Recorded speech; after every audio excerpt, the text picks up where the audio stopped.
Global Typhoon, Chairman TV. Weather update. Helping homeless people.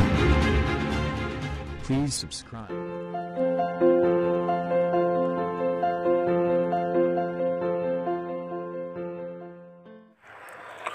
Magandang araw po. Ito po ang latest update natin ngayong araw, January 9, 2025.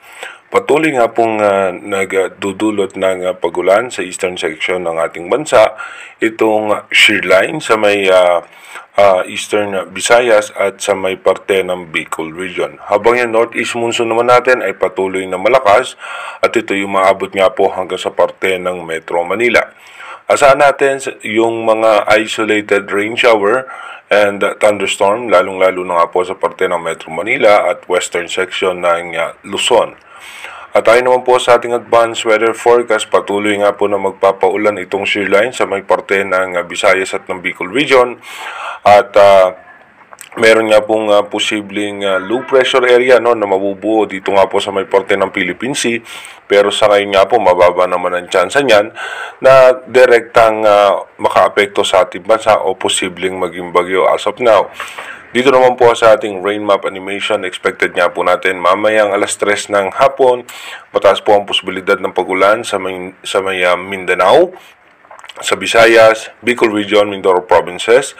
Kasama rin po ang ilang bahagi ng Palawan at asahan din naman natin yung makulimlim na kaulapan sa Central Luzon at Northern Luzon. Pagdating naman po ng alas 8 ng gabi, mamaya, mataas pa rin po ang posibilidad ng pagulan sa Eastern Visayas, dito rin po sa may parte ng Eastern section ng Bicol at ilang bahagi ng Palawan. Asahan naman natin pagdating ng alas 11 ng gabi mamaya, tuloy-tuloy pa rin po mataas ang tsansa ng pagulan dito nga po sa may Eastern Visayas. Asahan din po natin dito sa may Bicol region at ilang bahagi ng Eastern section ng Luzon. Dumako na nga po tayo sa ating advanced weather forecast. Dito nga po sa ating advanced weather forecast, bukas nga po January 10, mataas pa rin po ang posibilidad ng pag-ulan sa eastern section ng ating bansa. Dito nga po yan sa parte ng Bicol region at ilang bahagi ng Visayas. Pagdating naman po ng January 11, asahan pa rin po natin na mataas ang posibilidad ng pag-ulan sa parte nga po ng Bicol region. At pagdating po ng January 12 hanggang January 13, ganun pa rin po yung ating magiging possible scenario. Expected pa rin po natin may mga chance ng pag-ulan sa parte ng Bicol region at ng Visayas. Pagdating naman po ng January 14 hanggang January 15, expected po natin na magkakaroon din ng mga pag-ulan sa may eastern section ng Mindanao at southern portion ng Mindanao. Ganon din po ang eastern section po ng ating Luzon, magkakaroon ng mga mahina at katamtamang pagulan lamang. Pagdating nga po ng January 16, bahagyang hihina yung northeast monsoon.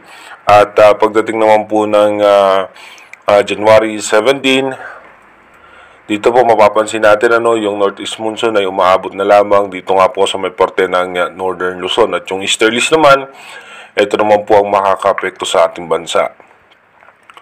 By January 18, dito po dahan-dahan muling lalakas yung ating northeast monsoon at pagdating po ng January 19 hanggang January 20, dito po mapapansin natin magkakaroon muli tayo ng shear line na posibleng magdulot ng pagulan muli sa parte ng Bicol region at ng Visayas.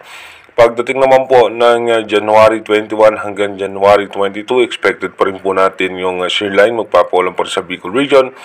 At dito nga po magkakaroon tayong pressure o yung possible low pressure area o yung kumpulan ng kaulapan sa eastern section ng Bicol region.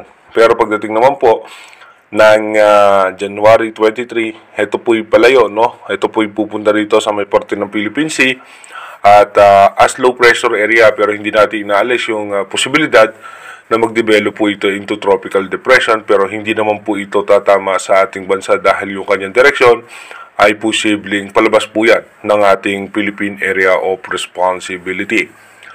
Inuulit ko po, yung ating advanced weather forecast is possible scenario pa lamang po yan.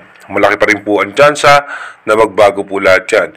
Kaya manatili tayong tumutok sa ating advanced weather forecast para malaman natin yung mga posibleng sama ng panahon na makakaapekto sa ating bansa.